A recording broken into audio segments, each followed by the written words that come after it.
What did the eye in the sky show, man? The Seahawks have found themselves now atop the NFC West, atop the ESPN Power Rankings, obviously playing some great ball defensively. What did the eye in the sky show, DJ? Well, it was fun. I went through much the whole defense from the tight angle first, from the end zone angle. And, I mean, when you're taking notes, like you just write down block destruction, probably more than I've written it down in a long time, just watching that game. Leonard Williams especially, but he wasn't alone. It was that entire group as they were rolling guys through.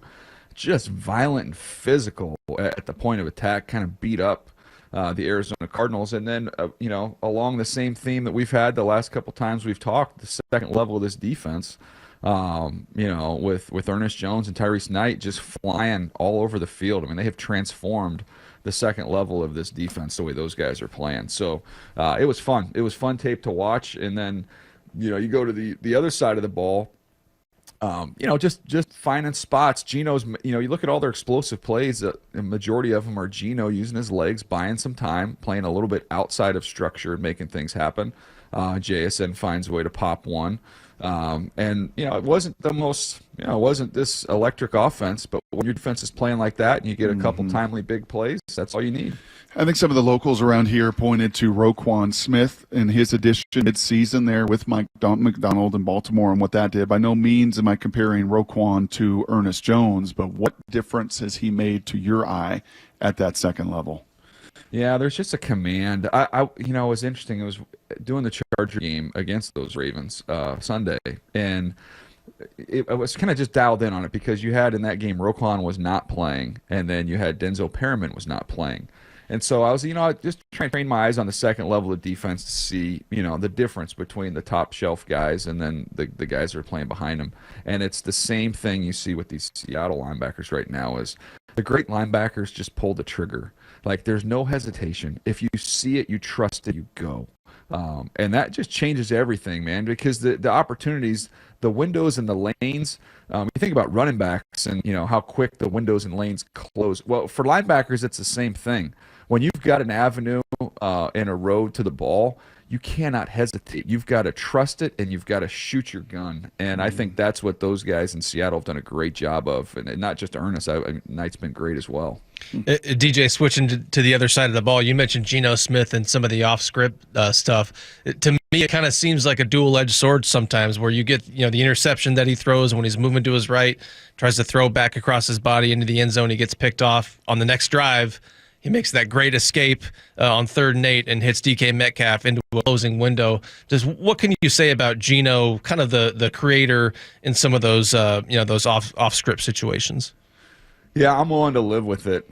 Brady, to me, if you just say, hey, you try and beat it and scare it out of him and make a mistake and maybe try and do a little too much, I don't think you're going to get his best performance. I think you live with a little bit of that because the good outweighs the bad, making some things happen there. And they, look, they're better up front with when you get Lucas back. He's been an upgrade for him. Saw that in a couple of the runs that they popped. He's done a nice job there, but there's still some holes up front in pass protection. Laken Tomlinson just gets overmatched an awful lot when you're going through the video. So he's going to have to make some plays outside of structure with this offense. And I'd love to get Brock your take on it too, because I've always been a fan of coaches with quarterbacks who don't scare the crud out of them to ever make a mistake. Like, hey, man, we'll live with that one. Let's try not to do that, but we'll live with that because we're getting a lot of other good stuff along with it. Yeah, I remember so vividly, DJ, sitting in a QB meeting. Gosh, I think this was year 2 with Kitna, either my rookie year or my second year. I think it had to be my second year because Foley was out and I was backing up. And the QB coach, who I love to this day, great man. And this was just a mandate from above with Mike Holmgren. And it was like, don't do this, don't do this, don't do this. Can't do this, don't do this. And Kitna, God bless him at that point in his career. And it didn't matter if he was a rookie or 16th year. He's like, yeah, I can't do that. Like, don't play me. Like, you want to put me in a box where all I'm doing is, what am I doing? Am I just checking it down then? Like, oh, I can't do this. Like, can't throw it here. Can't throw into this window. You can't play the game, right? I mean, you just tie their hands. And for Geno, you're absolutely right. You can't do that. And in fact, I think he's almost at his best, DJ, when he screws up. And he's just so freaking hard-headed. He's like, all right, I'll flush that. I'm done with that. Now let me make up for it and come back. And you have seen that. What is it, Brady? 12 touchdowns, 12 picks? Mm-hmm. And just time after time after time, it's like after a bad pick, that's fine. I'll have the game-winning drive. After a bad pick, that's fine. I'll throw on a third down into a really tight window, and I don't care. And you have to, with him, I think, let that horse ride. Yeah, I'm with you 100%. I don't think you can play paralyzed. Look, the good thing is they've also got some guys who can, instinct-wise react on broken plays. JSN's gotten very comfortable with that. DK Metcalf, that's actually one of his underrated aspects to me. Yeah. He's got a good feel for it. I mean, I know they had one pick early this year where he drifted a little bit, but he's actually got a pretty good feel when things break down of making himself visible and available. So you know what that is, DJ? I think that's those years with Russ, right? DK had Russ. Oh, yeah. I mean, it was so off schedule. Tyler had Russ, and that was, practiced a big part of what they did and is growing those guys. You talk about instincts. I'm going to come back to that in a minute because I know last week with Brady and Salk, you hit a bunch, and it was awesome on the love for the game. I'm going to plant that little seed in your mind of instincts and how you judge and evaluate and scout guys and what jumps off the tape. So think about that while you listen to this. Sanchez yesterday, Mark, was on the call Sunday of the game. He's going to be on the call Sunday again. Salk just absolutely loves Mark, and he's grown on me too because you can feel his joy when he calls these games. Sanchez also been around some elite players. So when he said this in cut number 5, Maura, if you can pull the trigger on this one, when he said this yesterday to Salk and I on our show, I think we both stood up in our chair a little bit. We're like, really? One of the best you've ever seen? Here was Sanchez with Salk and I yesterday. That's one of the best football players I've ever seen. I mean, it's not even close. This dude is a monster. And I love – he's got the Rondé Barber nickel ability when it comes to the run and instincts and playing tough and fitting his gap. And then the dude covers like Darryl Green. Like, it's ridiculous the way he can shadow and mirror receivers. I love watching him. So obviously that was Devon Witherspoon. Probably could have said the same thing about Leonard Williams from his game over the weekend, one of the best he's ever seen. Mark Sanchez, and we furthered and followed up on that, but he kind of doubled down for him. Not the greatest of all time, but just for him, of the players that he's seen over his lifetime, he thinks Devon Witherspoon is one of the best he's ever seen. Can I read you my report? Because I pulled it up just as you were saying that. So it's my favorite player. It's my favorite player in that draft class. He's ended up being my 5th overall guy, but favorite player to watch. Witherspoon, lean, rangy cornerback, outstanding quickness, instincts, and ball skills. At his best in off coverage where he's quick to read and drive on the ball, he's a twitchy athlete who has the utmost trust in his eyes. He's extremely fluid to open up a mirror down the field, possessing enough speed to carry vertical routes, plays with an attitude and plenty of energy. He's an aggressive tackler. See the huge hit versus Indiana. He will have some flyby misses. Overall, with his build and ball skills, Witherspoon reminds me of Samari Rolle. I see similar success in his future. He was your favorite player in that draft? He was my favorite player. So we in Baltimore, we had a thing called a Red Star. So you get to give your little Red Star. We'd put it on an actual physical draft card and put it up on the board. And that signified this is your favorite player. You want to bring him into the building. It might be a guy who's a 5th or 6th round pick. It doesn't necessarily have to do with how high you have him graded. Just if you could grab one person and put him into your building and into your locker room and onto the field, this is the guy you'd want. And so I do that every year with a player, and I try and identify who my Red Star player is, and it was Devon Witherspoon in that draft class. I just loved everything about him. In Baltimore, we had we called it the STI index. We felt that great players, had the combination of speed, toughness, and instincts. So we would grade them on a scale of 3 to 7. So 5 would be average. 4 is a little below average. 3 is poor. 5 is a little above average. Or 6 is a little above average. 7 is excellent. Devon Witherspoon is a 7.77 on speed, toughness, instincts. He is maxed out in all 3 of those areas. Wow. And that is why those Lions wanted him so badly in the pick after. And can you imagine if he was a Dan Campbell in Detroit? Yeah. So I think they traded down and took Gibbs and Campbell that year. But you remember, that was the dude they identified as well. So let's land on instincts right there. It was a couple weeks ago. I was on a plane. It was a little creepy, I'm sure, but the guy at least didn't turn around, so he didn't feel me directly looking over his shoulder. It was a scout from some NFL team. He was on his way to a game, and he was studying, and he was watching game tape, and he was going through it, and he was, evaluating his stuff, and I was kind of just so fascinated to watch him do this. And obviously speed, you can see that. I can sense that. Toughness, I feel like, yep, I can judge that. You give me 20 guys, DJ, and speed and toughness, and you and I are probably going to come pretty close on our evaluation. But that last one of instincts, how does a scout, how does Daniel Jeremiah, what did you learn over your decades of doing that to really judge and evaluate instincts of a player? I think it was in that report that I just read, which is there's a trust, right? You trust your eyes and you trust what you've studied and you trust just your feel in the moment. I think the two words that come up most often when you're thinking about instincts and you're watching a player, anticipation would be the first one. Like if you're watching a defensive player, and you'll see it. I was so fortunate to just, be put in a situation entering into the NFL and the scouting side of it, that I got to watch Ray Lewis, who might be the most instinctive linebacker of all time. I got to watch Ed Reed, who might be the most instinctive safety of all time. Literally, that was an education at those two positions of what that looks like. So anticipation is the first word, and the second word is it's hesitation. There's none. There's none. So I see it before everybody else. So when I freeze the frame, when I see where the ball's going, and I see 10 defenders flat-footed, and I see one defender who's already taken 2 steps to get towards the ball, I'm like, well, okay, he sees it, he trusts it. And then there's the lack of hesitation. There's, okay, do I tiptoe over there? Do I think this is right? Or do I have complete conviction that this is exactly what's going to happen? And again, I use that phrase, you're going to shoot your gun. Like, there is no hesitation, you go. And that's what shows up when you're talking about instincts on the defensive side of the ball. And then on the offensive side of the ball, it's an offensive lineman knowing if this guy's crossing my face this hard, there's somebody else coming around the other side. So I'm not going to get stuck and hang on him. I'm going to pass him off, and I'm going to be able to pick up this twist. It's being able to identify, okay, based off of study and based off of history, if these two defenders are stacked over one another, one of them's coming.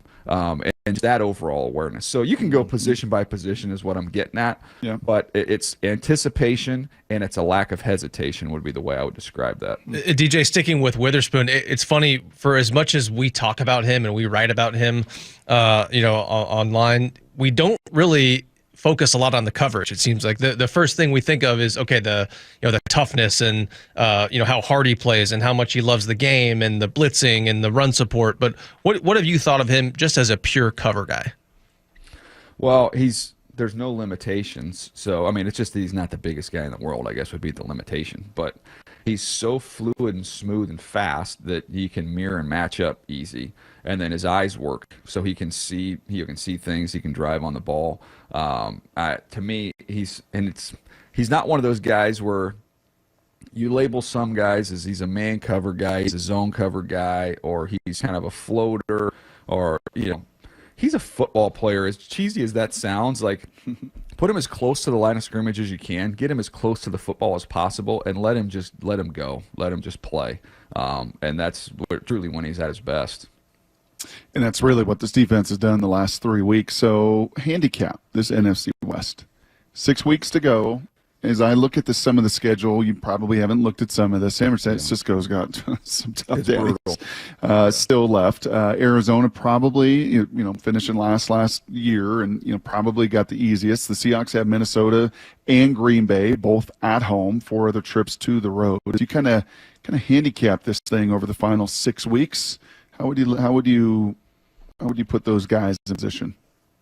Yeah, I would say this, if you just didn't have the schedule, right? If you just told me the teams, I would say, hey, this league is this division's kind of screwed up, and you're letting San Francisco stay alive and hang around until they eventually get healthy and figure it out. That would be a danger that I would be very concerned about.